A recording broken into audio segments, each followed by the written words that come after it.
বুঝো কিন্তু যুবক বুঝো, বুঝানো ভালো করে, নিজের সাথে পরামর্শ করে হাত উঠাও। কেননা তুমি একা আসো না, তোমার সাথেও আরেকজন আসছে। উনিও বড় হুজুর, কিন্তু আমাদের চেয়ে বহুত বড়। 1,85,000 বৎসরের ইবাদত ছিল ওনার। প্রত্যেকটা আকাশে বিশেষ নামে ওনাকে ডাকা হতো। প্রথম আকাশে আবেদ, দ্বিতীয় আকাশে জাহেদ, তৃতীয় আকাশে আরেফ, চতুর্থ আকাশে তকি, পঞ্চম আকাশে ওলি, ষষ্ঠ আকাশে খাজেন, সপ্তম আকাশে আজাজিল।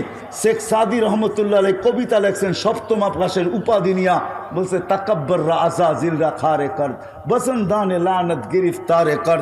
সপ্তম আকাশে আজাজিল বলা হতো। অফিল আরশে মকতুবুল ইবলিস, আরো সে ইবলিস লেখা ছিল, বিতাড়িত লেখা ছিল। শেষ পরিণামের ব্যাপারে সে উদাসীন ছিল। সে আমাদের কারণে তোমার আমার কারণে সে বিতাড়িত হয়েছে। আমাদের অস্তিত্ব হইতো না তো কোনোদিন সেও বিতাড়িত হইতো না। আমাদের কারণে সে বিতাড়িত হয়েছে, বিদায় সে আমার সাথে আসছে। তুমি অঙ্গীকার এখানে করলে হবে কি, নিচে সিঁড়ি দিয়া নামতে দেরি, তার কাছে রিমোট কন্ট্রোল আছে, সব ডিলিট করতে দেরি করবে না। কিন্তু এই জন্য তোমাদেরকে বলি, পাক্কা ওয়াদা কিনা বলো যুবক? পাক্কা ওয়াদা আল্লাহ কবুল করুক। আর হবে না কেন তার গোলাম? সে তো সারা জীবন আমাদের জন্যই দেয়া গেছেন। হায় হায় হায় ওই ব্যক্তিত্ব আমি কেমনে বুঝাবো তোমাদেরকে? বুঝাইলে আরো অনেক বুঝাইতে হবে। হায় হায় হায় হায়, আমি তো কখনো কখনো বলি মেরাজ অনেকগুলা কারণে হয়েছে। একটা কারণ এটাও ছিল, আল্লাহ মনে হয় এই কথা পছন্দ করতেছিলেন না যে জিবরিল আসবে আর আমার বন্ধুর পায়ের সাথে হাঁটুর সাথে হাঁটু লাগায়া বসবে, আমার বন্ধু জিবরিলকে দেখবে আর জিবরিল বন্ধুকে দেখবে, আর জিবরিল বন্ধুর সাথে কথা বলবে আর বন্ধু জিবরিলের সাথে কথা বলবে। আল্লাহ মনে এটা সইতে পারতেছিলেন না, এই জন্য আল্লাহ মেরাজে নিয়ে গেছেন আর বলছে জিবরিল তোমাকে আউট করে দিব। এরকম আর চলতে দেওয়া যায় না। আমি বন্ধুকে ডাইকা নিব, তোমাকে আউট করে দিব, বন্ধুকে পাশে বসাবো, আমি বন্ধুকে দেখব, বন্ধু আমাকে দেখবে, আর বন্ধু বলবে আমি শুনবো, আমি বলবো বন্ধু শুনবো, তুমি আও। এই জন্য মেরাজ। আর মেরাজ এই জন্য আল্লাহ সবাইকে আমাদেরকে নিজ ইচ্ছায় সমগ্র সৃষ্টিকে গঠন দিছেন। এমনকি জিবরিল আলাইহিস সালামকেও আল্লাহ নিজ ইচ্ছায় গঠন দিয়েছেন, একজনকে দেন নাই নিজ ইচ্ছায় গঠন। উনি হলেন মুহাম্মদুর রাসূলুল্লাহ সাল্লাল্লাহু আলাইহি ওয়াসাল্লাম। ওনাকে গঠন দিছেন উনি যেমন চাইছেন। এই জন্য হাসান বিন সাবিত বলছেন খুলিকতা কামা তাশাউ, আপনি তো ওরকম হয়েছেন যেরকম আপনি চাইছেন, আল্লাহ চাইছেন আপনি যেরকম চাইছেন। তো আল্লাহ বলে বন্ধু আপনাকে তো দেখি, যে আপনাকে সারা দিনই দেখি, সব সময় দেখি, লুকানো কিছু নাই আমার থেকে আপনি, কিন্তু বন্ধু একটু কাছে আইসা বসেন তো, একটু দেখি আপনি চাইলেন কেমন, আমি বানাইলাম কেমন। এটা হলো মেরাজ। আপনি কেমন চাইলেন আর আমি কেমন বানাইলাম, এটা হলো মেরাজ। ওই নবীর বেরি কেন পড়বো না যে আরো সে যায় আমাদের কথা বলেন নাই? উঠাউঠি না করি আমি শেষ জায়গায় চলে আসছি। আপনাদের চেয়ে আমিও বেশি ক্লান্ত। মেরে দোস্ত আপনি কেন তার গোলাম হবেন না? আরও সে আমি 3 থেকে 4টা দেখাবো, যদি আপনার বুঝের হয় তো বুঝে আসবে, আর না হইলে বুঝে আসবে না। কাউকে মিনারা দেখাইলেও বুঝে আসে না, আর কাউকে ইশারা দিলেও বুঝে আসে। বোঝেন না মনে হয় আমার কথা? কাউকে যদি মিনারা দেখানো হয় তারপরে সে বোঝে না এটা মসজিদ না কি, ঠিক না? আবার কাউকে ইশারা দিলেই বুঝে। 2 থেকে 3টা 4টা আপনাদেরকে দেখাবো যে আপনি ওনার গোলাম হবেন না তো হবেন না কেন? যে আরো সে যে আপনাকে আমাকে বলেন নাই। আল্লাহ জিজ্ঞাসা করছে বন্ধু আজকে কি চাইতে আসছেন? বলছে লা আজকে চাইতে আসছি উম্মতি উম্মতি উম্মতি, আজকে আমি উম্মত চাবো। বলছে কেন এখানে উম্মত?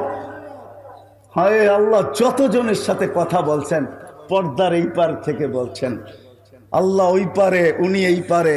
আমি তুর পাহাড় দেখছি, ওইখানের হাদিস আমি এখন বলতে চাইতেছি না, পা দিতে দেরি, ওই হাদিস আমার ভিতরে আসতে দেরি হয় নাই। আমি ভাবছি মুসা আলাইহিস সালাম তো এইখানেই কথা বলছেন। তো আল্লাহ বলছে মুসা আলাইহিস সালামও, আল্লাহ বলছে মুসা কথা বলে বটে, লেকিন বাইনিকি ওয়া বাইনাকা হিজাব, তোমার আমার মাঝে পর্দা আছে, 70,000 পর্দা। আনা ওয়ারা আল হিজাব, আমি পর্দার ওই পারে তুমি এই পারে। তুমি এটা ভাইব না আমি চূড়ায় তুমি পদদেশে। যার সাথে কথা বলছেন জমিনে রাইখা, আপনার আমার নবীজির সাথে কথা বলছেন তো আরো সে নিয়ে পাশে বসায়। মুসা আলাইহিস সালামকে তাজাল্লি দিছেন 70,000 পর্দার ওই পার থেকে। 40 দিন পর্যন্ত বেহুশের মতো ছিলেন, 40 দিন টানা। যারা দেখতে গেছিলেন সব মারা গেছেন, উনি শুধু বেঁচা ছিলেন, 40 দিন বেহুশের মতো ছিলেন।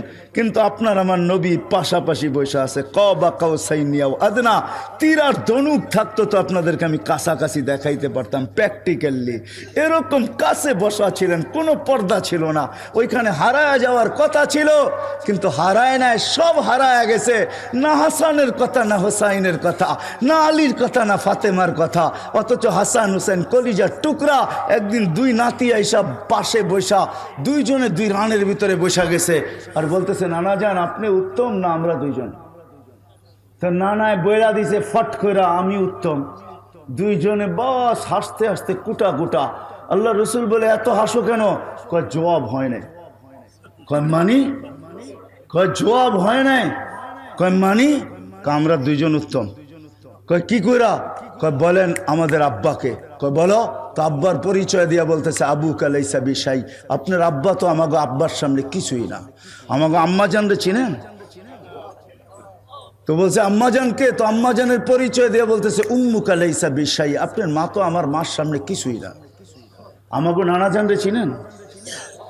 তো পরিচয় দিয়া বলতেছে জাদ্দু কালাইসা বিশাই, আপনার নানা জানের তো মানুষ নামই জানে না। এইখানে ওলামারে জিজ্ঞাসা করলে অনেকজনের নাম বলতে পারবে না যে হুজুর সাল্লাল্লাহু নানা জানের নাম কি। ওনার নানার নাম ছিল ওহাব, আমেনা বিনতে ওহাব। আপনার নানা জানের তো মানুষ নামই জানে না। তো আল্লাহ রসুল দুইজনরে উঠায়া চুমাইতে চুমাইতে বলতেছে তোমরাই উত্তম। ওই হাসান হোসাইন চান নাই, ও গৌসিয়ার মানুষ আপনাকে আমাকে চাইছে। আল্লাহর কাছে যুক্তি দিছেন, লজিক দিছেন, আমি এইখানে চাবো না। কেন চাবো না?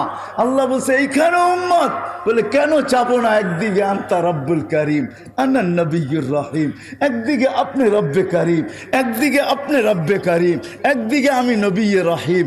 কাইফা তুযাইয়ু হাযিল উম্মাহ বাইনাল করিমি ওয়ার রহিম। আপনার আর আমার মাঝে থাকা সত্ত্বেও উম্মত জাহান্নামে চলে যাবে, তো যাবে কি কইরা? আমি মনকে বুঝাবো তো বুঝাবো কি কইরা? তো আল্লাহ সান্ত্বনা দিতেছে বন্ধু, আনা মালিক ইয়াউমিদ্দিন আনতা সাহিবা ইয়াউমিদ্দিন। আমি কিয়ামতের মালিক বটে, বাদশা তো আপনিই। চিন্তা করেন কেন? লা ইউখজিকা ফি উম্মতিক। এই জন্যই আল্লাহ রসুল বলতেছে লেওয়াউল হামদি বিয়াদি, কিয়ামতের মাঠের আল্লাহর ঝান্ডা আমার কাছে থাকবে, আমার কাছে। শাফাতে কুবরা এই কথাই বুঝায় যে কিয়ামতের বাদশা মুহাম্মদুর রাসূলুল্লাহ সাল্লাল্লাহু আলাইহি ওয়াসাল্লাম। ১.৫ লক্ষ নবী বলবে, ৩১২ জন রসুল বলবে, ৪ জন উলিল আজমে মিনার রসুল বলবে। আমরা এই অধিকার রাখি না। তোমরা আমাদের কাছে ছুটলে লাভ হবে কি? হিসাব কিতাবের জন্য। মুসা আলাইহিস সালাম বলবে যাও বাদশার কাছে যাও, আল্লাহর রসুলের সন্ধান দিবে। ওনার কাছে সবাই আসবে, নবী আসবে, রসুল আসবে, সারা দুনিয়ার মানুষ আসবে। কিয়ামত আদম থেকে নিয়ে কিয়ামতের সকাল পর্যন্ত মানুষ আসবে। আল্লাহ রসুল বলে আনা আহলু, আমি এর অধিকার রাখি। তখনই সেজদায় পড়বেন। আল্লাহ মনে হয় বাদশার সেজদার অপেক্ষায় ছিলেন। আর যখন সেজদায় পড়বেন তো আল্লাহ চিৎকার দিবে ইরফা রাসাক, বন্ধু মাথা উঠান, আমি নামতেছি। অপেক্ষাই তো ছিলাম যে আপনি চাইবেন কবে, আমি আসব কবে। নামান, উঠান মাথা। যে কিয়ামতের মাঠের বাদশা হয় কিয়ামতের মাঠে যাবে, কিন্তু নিজের মাকামে বসবে না, হয় মাকামে মাহমুদের চেয়ারে বসবে না, শুধু হাত রেখা দাঁড়ায় থাকবে। আল্লাহ বলবে বসেন না কেন? বলে বসলে আমাকে বসায় আমার উম্মতকে পুলসিরাত পার করায় দিতে চাইতেছেন। আমি বসবো না। আমি বসলে উম্মতের জন্য 3 জায়গায় ছুটবে কে হাউজে কাউসার নিজের হাতে উঠায়া ঠোঁটে লাগায়া পান করায়া দিবে, কে মিজানের কাছে দৌড়ায়া যাবে। পাল্লা যদি সামনে না ঝুঁকতে চায় তো আপনি না আমাকে ওয়াদা করছেন সাউফা ইউতিকা রাব্বুকা ফাতারদা। আমি না ওই সময় কসম খাইছি লান আরদা হাত্তা ইয়াকুনা ওয়াহিদ মিন উম্মতি ফিন্নার। আমার একজন উম্মত জাহান্নামে থাকা পর্যন্ত আমি আপনার উপরে রাজি হব না। আমি মিজানের পাল্লায় দৌড়াবো, সামনে যদি পাল্লা না ঝোঁকে তো হাত উঠায়া ঝুঁকায়া দিব। পুলসিরাতের পাশে দৌড়াবো, পার যদি না হইতে পারে তাহলে দুরুদের গাট্টি মাথায় দিয়ে আমি পার করায়া দিব। আমি এইখানে বসবো না। এটা হলো দ্বিতীয় জায়গা। যে আরো সে যায় বলে নাই, কিয়ামতের মাঠে বলবে না। যখন দুনিয়ার থেকে বিদায় নিতেছিলেন, মালাকুল মউত বুকে হাত রাখা অবস্থায় জিবরিল বারবার বলতেছে আল্লাহু ইয়ান্তাযিরুক, আল্লাহ আপনার অপেক্ষায় আছে, আনতা ইলা রফিকিল আলা। তখনও চোখে পানি। যা নয়টা ফ্যামিলি ছিল, কারো ঘরে খাওয়া ছিল না, নিজেও ক্ষুধার্ত ছিল। আম্মা জান আয়েশা রাদিয়াল্লাহু তাআলা আনহা চিত্র তুলে ধরছেন যে আমাদের ঘরে বাতি জ্বালানোর মতো তেল ছিল না, যদি থাকতো তো খিদা নিবারণের জন্য এটাকে পান করে নিতাম। 9টা ফ্যামিলি ক্ষুধার্ত, নিচে ক্ষুধার্ত, হাসান ক্ষুধার্ত, হুসাইন ক্ষুধার্ত, আলী ক্ষুধার্ত, ফাতেমা ক্ষুধার্ত, কারো জন্য চোখে পানি না। জিবরিল জিজ্ঞাসা চোখে পানি তো পানি কেন? বলছে ফামান লিবাদি লি উম্মতি, আমার পরে আমার উম্মতকে কে দেখা রাখবে? লানত আমাদের জিন্দেগির উপরে। ও বাংলার মানুষ, আমি বুঝাবো তো বুঝাবো কেমনে? কিভাবে আমি বুঝাবো? আল্লাহ যদি আমাকে পাওয়ার দিতেন তো আপনাদের বুক ফাইরা আমি ঢুকায় দিতাম। ওই পাওয়ার আল্লাহ আমাকে দেন না। যে নবী দুনিয়ার থেকে যাওয়ার সময় চোখে পানি নিয়ে যাইতেছে আর চিৎকার দিতেছে ফামান লিবাদি লি উম্মতি, আমার পরে উম্মতকে কে দেখা রাখবে? তো আল্লাহ সান্ত্বনা দিতেছেন, জিবরিলকে পাঠায় বলতেছে বন্ধুকে বইলা দাও, লা আতরুকু উম্মতাকা ওয়াহদা ওয়ালা আতরুকু উম্মতাকা ফারদা, আপনার উম্মতকে আমি একা ছাড়বো না, আমি আছি, আমি আছি, আমি আছি। হয় ওলামা বুঝবে কি বুঝবে না আমি জানি না, আপনারা বুঝবেন কি আমি বুঝবেন জানি না। প্রতি জুমা ওলামারা খুতবার ভিতরে পড়ে ইন্নাল্লাহা ওয়া মালাইকাতাহু ইউসাল্লুনা আলান নবী ইয়া আইয়ুহাল্লাযীনা আমানু সাল্লু আলাইহি ওয়া সাল্লিমু তাসলিমা। আমি এইখানে আল্লাহকে প্রশ্ন করতে চাই, আল্লাহ আমাদেরকে দুরূদ পড়তে বলতেছেন, আমরা তো একদিন মরা যাব, তাইলে তো আপনার বন্ধুর দুরূদ শেষ হয়ে যাবে। তো আল্লাহ বলতেছে ফেরেশতা পড়বে। আমি যদি বলি আল্লাহ ফেরেশতাও তো মারা যাবে, মালাকুল মউত মরবে, তো আপনার বন্ধুর দুরূদ শেষ হয়ে যাবে না? এই জন্য আল্লাহ শুরু করছে নিজের থেকে ইন্নাল্লাহা। আল্লাহ এই প্রশ্নের জবাব আগেই দিয়া দিয়েছেন, মানুষ তুই মারা যাবি, দুরূদ বন্ধ হবে না। ফেরেশতা করবে, ফেরেশতা মারা যাবে, দুরূদ বন্ধ হবে না। আমি আল্লাহ বন্ধুর দুরূদ বন্ধ হইতে দিব না, আমি আল্লাহ পড়তে থাকবো। ওই হাস্তি আমাদের ভিতরে পাঠাইছেন যে যাওয়ার সময় আমাদের জন্য চোখে পানি। শেষ দলিল আরো হাজারো দিতে পারি আমি। শেষ কথা, যেদিন কবর থেকে উঠানো হবে, জিবরিল আসবে, হুকুম হবে ইতি হাবিবি মাকাম আল মাহমুদ, ইয়া জিবরিল, জিবরিল আমার বন্ধুকে মাকামে মাহমুদে নিয়ে আসো। জিবরিল কোনো না কোনোভাবে চিনতে চিনতে রওজায় আথারে আসবেন।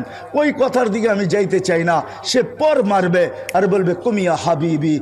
আল্লাহর রসুল ওঠেন, আল্লাহর বন্ধু ওঠেন, আল্লাহর রসুল উঠবে, ওয়াহুয়া ইয়াবকি ওয়া ইয়াকুল, ওয়াহুয়া ইয়াবকি ওয়া ইয়াকুল, কাঁদতে কাঁদতে উঠবে আর বলতে বলতে উঠবে জিবরিল আইনা উম্মতি, জিবরিল আমার উম্মত কোথায়? কেন আমার রিসিপশনে আসে নাই? তুমি একা আসছো কেন? আওয়াসালা ইলা শাফির জাহান্নাম, আমার উম্মত কি পুলসিরাত পার হয়ে গেছে না কিনারে পড়ে আছে? জিবরিল কসম খায়া বলবে ইজ্জতি হুয়া জালালি, আল্লাহর ইজ্জত আর জালালের কসম, মা শাক্কাল আরদা আহাদুন ইল্লা আনতা, আপনি ব্যতীত জমিনের উপরে কেউ উঠে নাই। এই জন্য আমি উম্মত এখনো ওঠে নাই। ও মেরে দোস্ত, আসেন, আল্লাহ আসান করছে। ওই নবীর গোলাম হয়ে গেলে আল্লাহর গোলামি মেনে নেওয়া হবে। ওই নবীর গোলাম হইতে দেরি, যেটা প্রতি নামাজের ভিতরে ইমামের মাধ্যমে চাই আর ডাইরেক্ট চাই, ওই হেদায়েতের মালা পড়াইতে আল্লাহ দেরি করবে না। আসেন ওই নবীর গোলামি আজকের থেকে জিন্দেগি আমরা গ্রহণ করি, লাইফ স্টাইল গ্রহণ করি। গাউসিয়ার মানুষ রাগ হয়েন না, আমাকে লাইফ স্টাইল আপনারা বুঝায়েন না। আমি তো গত মাসের 23 তারিখে আসছি আমেরিকা থেকে। আমি শাটডাউনের সময় আমেরিকা গেছি, এটা আমার 5ম বার ছিল। আরও 2026 পর্যন্ত আমি যাইতে পারবো। আমার কাছে অ্যাবিলিটিও আছে, ভিসাও আছে, আল্লাহ আমাকে দিয়া রাখছেন। দুনিয়ার কোনো উন্নত দেশ বললেন না যেটার ভিতরে আমি চষি নাই, এরকম কোনো মহাদেশ নাই যেটার ভিতরে আমার পায়ের ছাপ না আছে। অহংকার করে বলতেছি না, লাইফ স্টাইল আমাকে চিনেন না। আমার মতো মানুষের বাংলাদেশে ওয়াজ করতে হয় না। যদি কম্পিউটারের মতো পেন ড্রাইভের ব্যবস্থা থাকতো তাহলে আমি বিরাট বড় এখানে লাগায় দিতাম। আপনারা এটাকে কি বলেন, যে কি বলেন, এটা প্রজেক্টর লাগায়া দিতাম আর পেন ড্রাইভের মতো আমার ব্রেন থেকে খুলা দিতাম, দেখতেন কত হাসি আর কত কান্না। এখানে হাজারো কান্না লুকানো আছে, হাজারো হাসি লুকানো আছে।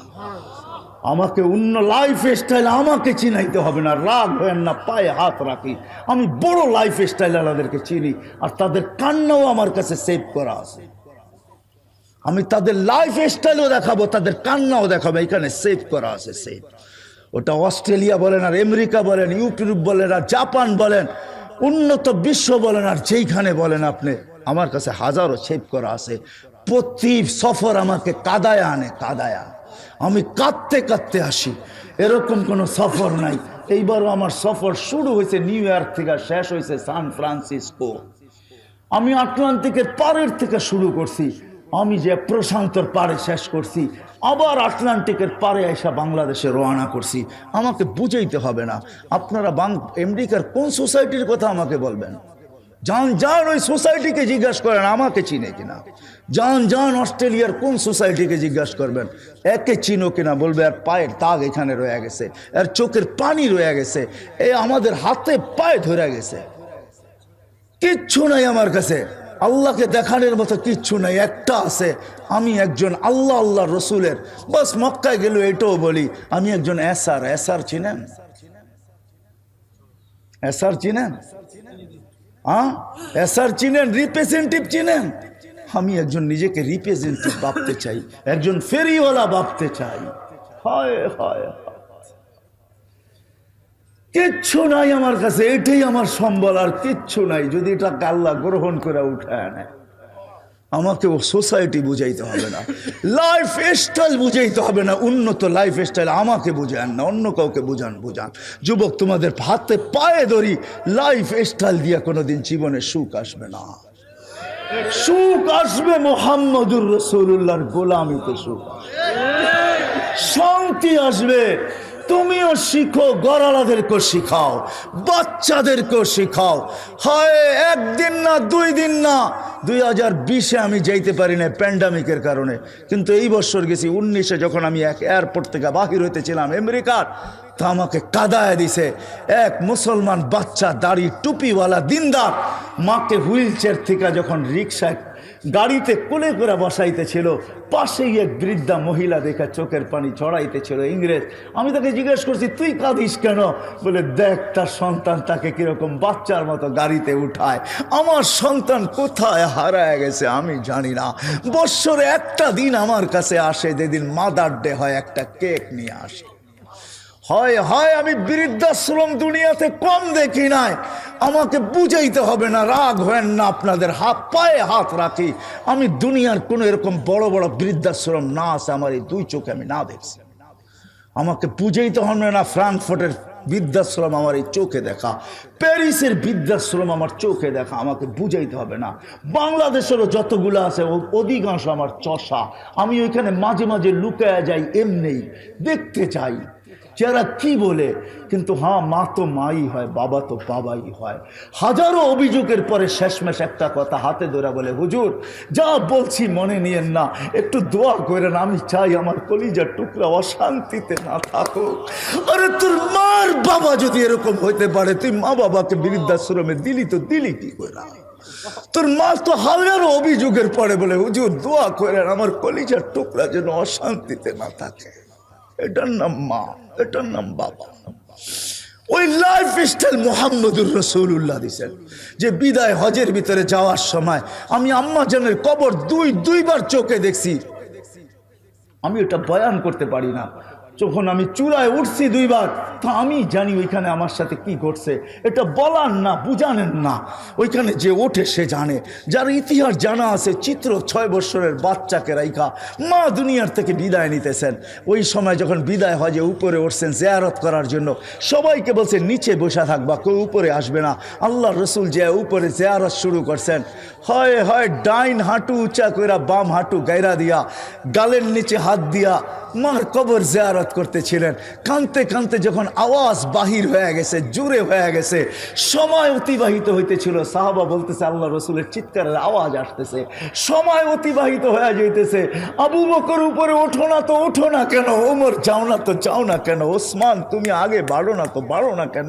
সবাই উপরে উঠা দেখতেছে আল্লাহ রসুল কাঁদতেছেন, মার মাথার কাছে বসে আর চিৎকার দিয়া বলতেছেন লাউ কুনতি হাইয়ান, হ্যাঁ মা তো যদি জীবিত থাকতি, বাদাতু সালা, আমি যদি নামাজ শুরু করতাম, খতমতুল ফাতিহা, ফাতিহাও শেষ করতাম, সুম্মা বাদাতু সূরা, আবার সূরাও শুরু করতাম, ফরজ নামাজ নফল না। সুম্মা নাদাইতানি ইয়া মুহাম্মদ, তুই যদি আমাকে মুহাম্মদ বলে ডাক দিতি, লাকাতাতুস সালা, আমি নামাজ ছেড়া দিতাম আর চিৎকার দিয়া বলতাম লব্বাইক ইয়া উম্মি। ওই নবীর আদর্শ ছাড়া সুখ আসবে না, শান্তি আসবে না। ওই নবীর আদর্শই আমাদের আদর্শ, ওই নবীর কেরিয়ারই আমাদের কেরিয়ার, ওই নবীর লাইফ স্টাইলই আমাদের লাইফ স্টাইল। বিদায় আজকের থেকে যুবক সবার পায়ে হাত রেখা বলি, ওয়াদা করেন নবীর লাইফ স্টাইল শিখবো। আরে একটাই শিখেন, নবীর আদর্শের ভিতরে সবচেয়ে বড় আদর্শ হলো 5 ওয়াক্ত নামাজ। এর চেয়ে বড় কিচ্ছু নাই। যাই সেই আমাদেরকে মেসেজ দিছেন, যাওয়ার সময় চিৎকার দিছেন। এই জন্য ওয়াদা নিব আল্লাহ নবীর লাইফ স্টাইলকে লাইফ স্টাইল বানানোর জন্য। কে কে ওয়াদা করতে পারেন আর নামাজ আজকের থেকে ছাড়বো না? কে কে ওয়াদা করতে পারি? পাক্কা ওয়াদা। আল্লাহ আমাদেরকে আমল করার তৌফিক দান করেন। যুবক, সারা রাত্র নেটে ঘুরো না, হ্যাঁ হ্যাঁ ঘুরতে পারো, তোমাকে অনুমতি দেই। নবীর লাইফ স্টাইল শিখো, এটাকে সারা দুনিয়ায় প্রচার করো, মানুষের ভিতরে শেয়ার করো। তুমি একজন নবীর গোলাম হয়ে যাও, দেখো তারপরে মজা কি করে লাগে। আমি কয়েকজনের কাহিনী তোমাদের সামনে তুলে ধরতে পারি। আমি বলছি না বেলাল রাদিয়াল্লাহু তাআলা আনহু, সারা দুনিয়া ঘুরলে হয়তো দেখা যাবে 2-1 হাজার সাহাবীর কবর আমার দেখা বাকি রয়ে গেছে, বাকি সব আল্লাহ আমাকে দেখায় দিছে। হ্যাঁ হ্যাঁ, উসমান বিন আফফান, ওনার ছেলে মোহাম্মদ কমরু আইল্যান্ডে 13 বছরের ছেলের কবর রাখা আছে। এয়ারপোর্ট থেকে 15 মিনিট লাগে, আমি ফজরের পরে চলে গেছি, দেওয়াল টপকায় ভিতরে নামছি, চাবি ছিল না। এই সময় কে আসবে? সাথী আমার সাথে ছিল। আমি বলছি অনুমতি দাও, বলছে কোনো প্রবলেম নাই, যাও। টপকায় আমি ভিতরে চলে গেছি, আমার বসার দরকার ছিল। যে 13 বছরের ছেলে, খাদেম আইসা দরজা খুলা দিছে, সবাই ভিড় জমায় ফেলছে, পরিচয় সবাই জানতেন, বীর জমায় ফেলছে। তো বলতেছিল বৎসরে একবার এইখানের পানি ভারত মহাসাগরের পানি উঁচা হয় আর এই কবরের সাথে এসব বাড়ি খায়। আমি বলছি একবার হয় কেন? জানি না। আমি বলছি কিতাবের কথা না, আমার মন বলে ভারত মহাসাগর মনে হয় আল্লাহকে বলে, আল্লাহ মদিনায় যায় তো রওজায় আথারে চুমা খাওয়া সম্ভব না, আমার পদদেশেই এক মুহাম্মদ শুয়া আছে, যে উসমান ইবনে আফফান জিন নুরাইনের সন্তান, যার মুহাম্মদুর রাসূলুল্লাহর সাথে সম্পর্ক, এই কবরে বৎসরে একবার হইলো আমাকে চুমা খায়া স্বাদ মিটাইতে দাও। বলতে দেরি, মাথায় উঠাইতে দেরি করে নাই যে মুফতি আমরা কোনোদিন ভাবি নাই, তুই এটা ভাবলি তো ভাবলি কি করে? আমি আমার আবেগ বলতেছে, আল্লাহ আমাকে দুনিয়া দেখাইছেন। এই জন্য আসেন ওয়াদা করি যে না নবীর লাইফ স্টাইলই শিখবো। শিখবেন তো? হ্যাঁ, বাংলাদেশের মতো সুযোগ আল্লাহ কোথাও দেন না। এই দেশের মাটি, মানুষ, বৈশিষ্ট্য, মক্কা মদিনা বাইতুল মুকাদ্দাস ভিন্ন কথা। 3টা নিয়ে আলোচনা চলে না, 3টা নিয়ে আলোচনা চলে না, 3টা নিয়ে কি বলে কম্পেয়ারও চলে না, তুলনাও চলে না। 3টা নিয়ে বাকি সারা দুনিয়া বাংলাদেশের তুলনা নাই। এই দেশের মাটিরও তুলনা নেই, মানুষেরও তুলনা নেই, এই দেশের পরিবেশেরও তুলনা নেই। দুনিয়া এত আলেম কোনো দেশে নাই। আল্লাহ এই দেশে যত আলেম দিছেন, মক্তব দিছেন, মাদ্রাসা দিছেন, হেফজখানা দিছেন, মসজিদ দিছেন, নামাজি দিছেন, দাড়ি দিছেন, টুপি দিছেন, বুরকা দিছেন, পর্দা নিশিন দিছেন। হাজার হাজার যুবক ইউনিভার্সিটিগুলার কেলে, হ্যাঁ হায়, ইঞ্জিনিয়ারিং ইউনিভার্সিটি বলেন আর মেডিকেল ইউনিভার্সিটি বলেন, এগ্রিকালচারে গেলে তো মনে হয় মাদ্রাসায় পড়ছি। ময়মনসিংহ এগ্রিকালচারে কেউ গেছেন কিনা গেছেন জানি না। আমি